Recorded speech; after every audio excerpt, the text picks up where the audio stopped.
Pujari Lal Das is the court-appointed priest at the disputed Ram Janmabhoomi site.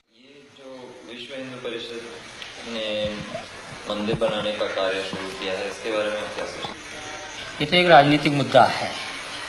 विश्व हिंदू परिषद ने जो कार्यक्रम चलाया है, मंदिर तो बनाने के लिए कोई रोक नहीं था। फिर हमारे यहाँ ऐसा कोई विधान नहीं है कि हम भगवान को अलग हटा करके किसी जगह रखे जाएं, क्योंकि भगवान जहाँ विराजमान हमारे होते हैं हम उसको मंदिर ही मानते हैं। हमारे हिंदू परंपरा ही है, चाहे वो किसी भी मकान में रख दिए जाएं तब भी हम उसको मंदिर ही कहते हैं, क्योंकि भगवान जहाँ विराजमान है वो मंदिर ही होता है।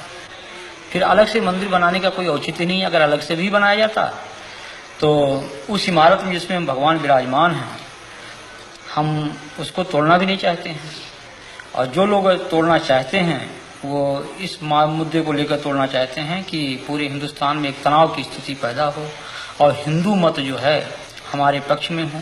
उनको ये चिंता नहीं है कि कितना बड़ा जनसंहार होगा, कितने लोग मारे जाएंगे, कितने कटेंगे, कितनी बर्बादियां होंगी, या जो मुस्लिम बाहुल क्षेत्र में हिंदू रहते हैं उनकी क्या परिस्थिति होगी। हमारे देश के सामने तमाम ऐसी समस्याएं हैं कि 1949 से आज तक किसी मुसलमान ने वहां कोई अवरोध नहीं पैदा किया। लेकिन जब इन्होंने यह नारा दिया कि बाबर के संतानों से खून का बदला लेना है, तब पूरा देश जो है वो दंगाग्रस्त हो गया और कम से कम हजारों लोग इसमें मारे गए, मौत के घाट उतार दिए गए। लेकिन तब भी इन लोगों ने जरा सा यह महसूस नहीं किया कि यह तनाव जो देश में फैल रहा है, हिंदू मुस्लिम की जो एकता आज हमारे देश में बनी हुई थी, तमाम मुस्लिम शासकों ने मंदिरों को जो जागीरें दी, आज जानकी घाट में माफीनामा मिला, हनुमानगढ़ी के बहुत से भाग मुसलमानों के बनाए हुए हैं, फकीर राम जी का मंदिर मुसलमानों का माफीनामा है। ये तमाम जो जागीरें मुसलमानी शासकों द्वारा मंदिरों में दी गई, और अमीर अली और बाबा रामचरण दास की जो समझौते थे कि हम हिंदू और मुसलमान दोनों एक मिलकर के रहेंगे, उसी जन्मभूमि के पाठ में दो भाग किया गया कि एक तरफ मुसलमान नमाज पढ़ेंगे, एक तरफ हिंदू पूजा करेंगे। ये सारी बातें जो थी उस पर इन लोगों ने पानी फेर दिया। अंदर में इस तरह से दंगे फैलाए गए, ये मात्र एक सांप्रदायिकता का दंगा कुर्सी और पैसे के लिए फैलाए गए, न कि ये राम जन्मभूमि के। मैं तो ये कहना चाहता हूँ, मैं राम जन्मभूमि मंदिर का पुजारी हूँ, मैं बिल्कुल सत्य कह रहा हूँ आपसे कि आज तक विश्व हिंदू परिषद के लोगों ने वहां पर एक माला भी नहीं चढ़ाया, भगवान की पूजा अर्चना तक उन लोगों ने नहीं करवाया वहां पर। और कब बल्कि उन्होंने व्यवधान डाला। हमने हाई कोर्ट में रिट दायर किया और रिट दायर करके तब वहां की भोग व्यवस्था चालू करवाया। तो यहाँ की जनमानस ने कभी इसको स्वीकार नहीं किया, लेकिन इसमें कुछ किराए के साधु जिनको पैसा चाहिए, पैसे पर खरीदे गए, रामशिलाएं घुमाई गई। उसके उन रामशिलाओं को उन लोगों ने अपना कमरा, अपना मकान बनाना शुरू किया और काफी जनभावनाओं को उन्होंने दोहन करके और बड़ी बड़ी बिल्डिंगें तैयार कर ली। करोड़ों अरबों रुपए इन लोगों ने इकट्ठा किया, विभिन्न बैंकों में इन्होंने डाला और लाखों रुपया उन्होंने व्यक्तिगत अपने खाते में इन लोगों ने डाला। तो लोगों की हत्याएं हो जाएं, लोग नष्ट हो जाएं, इससे इनको कोई मतलब नहीं। इनको मतलब पैसा मिले, कुर्सी मिले।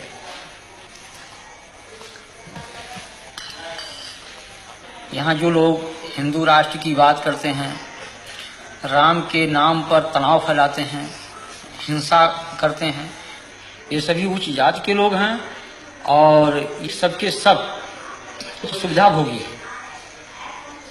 इनमें त्याग और तपस्या और जनमानस का हित लेस मात्र नहीं है।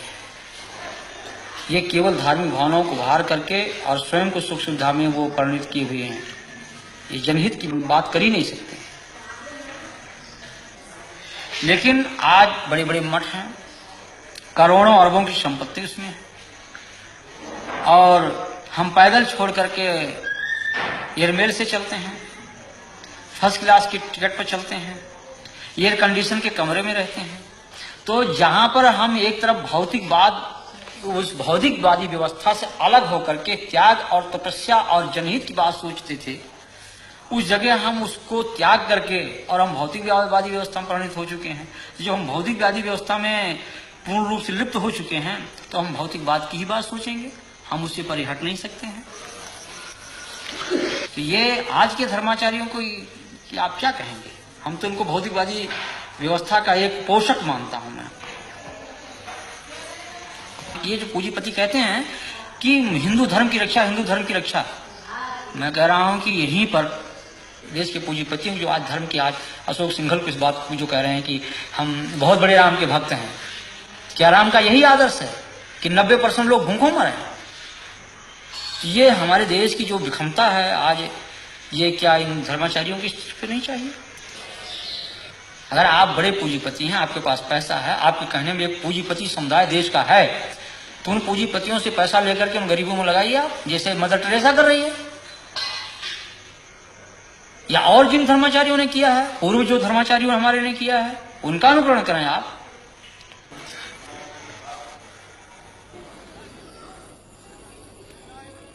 कि जनमानस को इसका विरोध करना चाहिए कि किसी की धार्मिक भावना पर ठेस नहीं पहुंचाना चाहिए।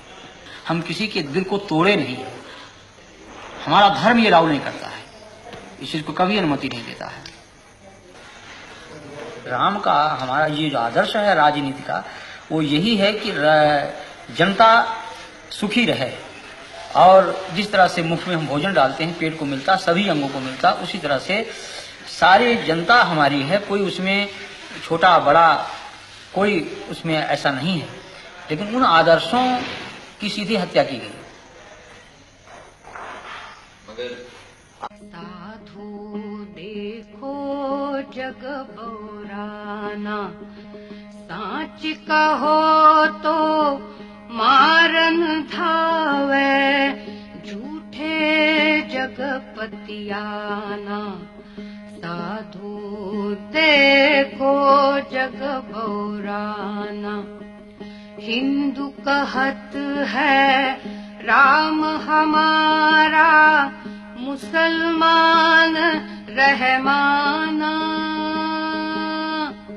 आपस में दो लड़े मरत हैं, मर्म कोई नहीं जाना,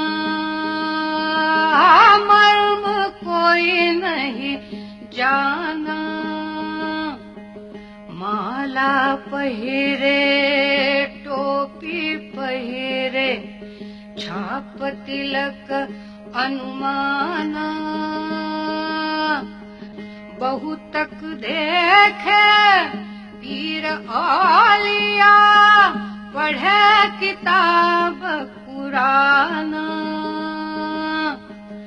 करे मुरीद कबर बतलावे, उनहु खुदा न जाना,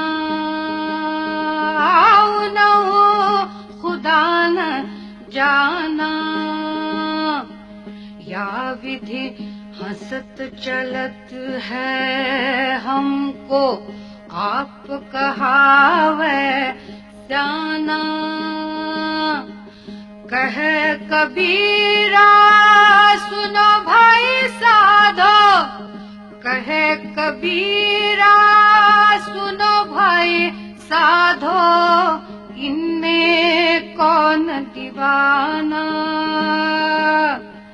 इनमें कौन दीवाना।